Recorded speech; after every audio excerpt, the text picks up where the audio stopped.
She looks every inch the CEO today and the powerhouse behind the Gutierrez Group of companies in Dubai. Expat Media, I'm Zara Gutierrez, the CEO of Gutierrez Group of Companies. Zara Gutierrez's success story began far from luxury.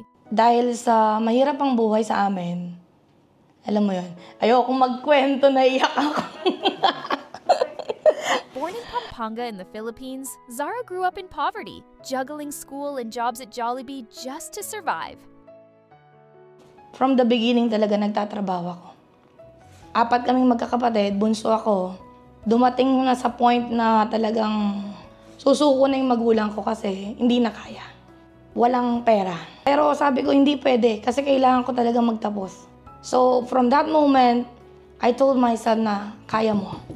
Laban. So sabi ko kay mama, wag na kayong mag-alala. Ako nang bahala. Nag-aaral ako, nagtrabaho ako. Lahat ng kinikita ko, nagsisave lang ako ng para sa akin. Yung minimal na babayaran ko for the 1 month, 1 month expenses at the same time. Yung the rest, binibigay ko sa magulang ko. I used to work at night and nag-aaral ng umaga. Sometimes umaga ang pasok ko sa trabaho and nag-aaral ako sa gabi. Even when life got tough, Zara never gave up. Nag-start ako ng crew sa kitchen, then na-move sa dine. Nag-apply ako ng managerial position. Matatanggap na ako actually. Kaya lang, by that time, sabi ko sa sarili ko, ayoko magturo. So nag-aral ako ng panibagong course, which is a caregiver. Kasi umaasa ako sa mga kamag-anak na nasa Canada. Dream country ko kasi yung Canada.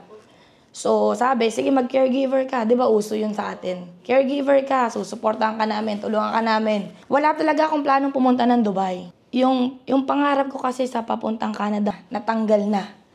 Gawa na rin yan yung mga kamag-anak na, alam mo yun, hindi na nag-push through na tulungan ako. So, I have to, alam mo, reroute yung goal ko.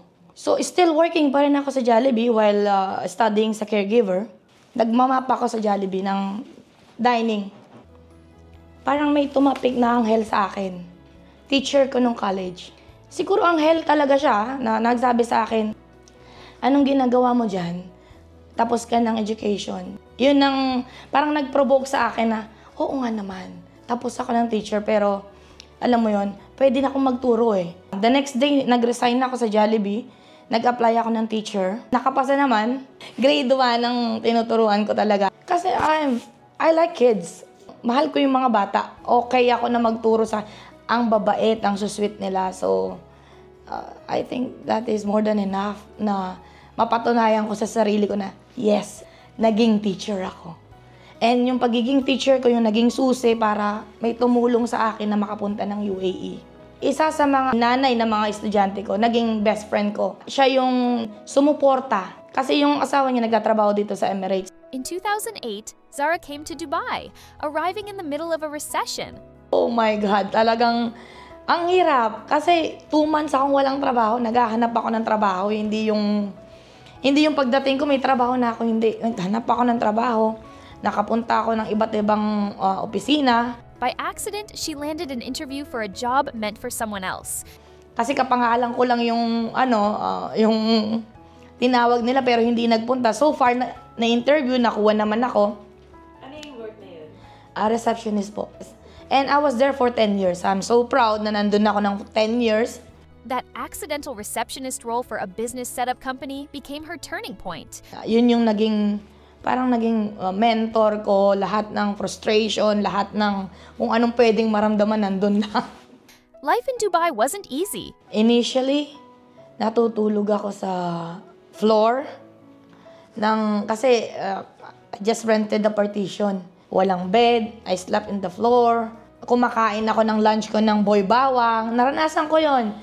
For only 5 dirhams, hindi ako makasakay ng taxi kasi minimum 5. So, ang ginagawa ko, 15 minutes walk talaga from my house until sa car lift kung saan niya ako pipikapin.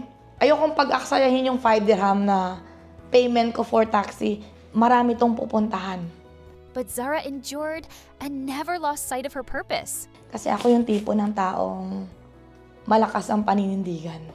And kapit sa taas ang bit-bit ko. May mga times, syempre, hindi naman magiging ipokrita ako kung sasabihin ko sa inyo na hindi ako sumusuko ng umiiyak. Siyempre, nandun yun kasi missing the family. Umiiyak talaga ako. Pero, gradually, it turns out na naging maayos naman kasi yung lahat ng iyak ko, lahat ng sakripisyo ko, naging masaya at naging maayos yung buhay ng pamilya ko.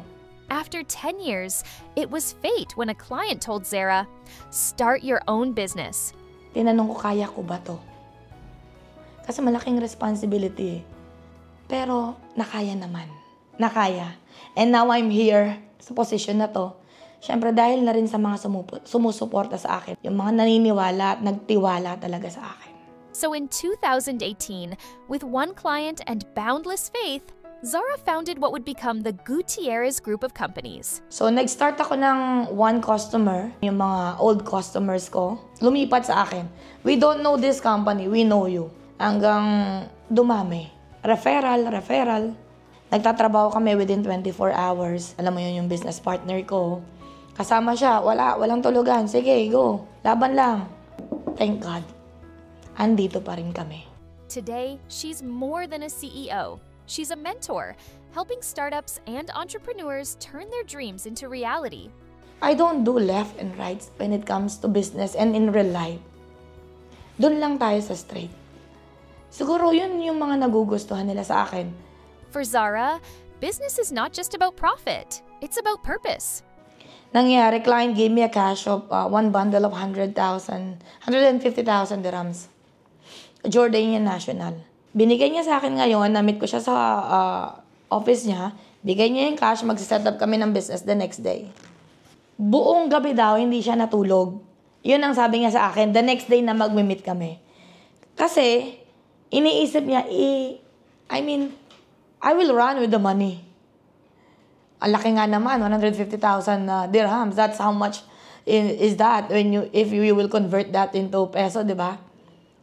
So, sabi niya, hindi ako nakatulog. Buong magdamag, Zara. Until hindi ka tumawag ngayon na mag-meet tayo, na finalize na, hindi ako natulog. Sabi niya sa akin. Sabi ko, sir, sabi ko, I value my dignity. Yung integridad ko rin, isa yun. Para itakbo ko yung pera mo, no. Pwede ako magtrabaho at kitain kung anong meron na binigay mo sa akin. Hindi para itakbo ko lahat yan. No. Let's pay this, set up the company, and finish it off. From struggle to strength, from accident to destiny. This is the story of Zara Gutierrez, Dubai's accidental CEO who proves that with integrity, faith, and resilience, dreams don't just come true. They build futures. Talagang para siyang stairs. Nag-umpisa sa ilalim, maangat. Siyempre, sa tulong na rin yung mga naniniwala sa akin. Kaya nandito rin ako.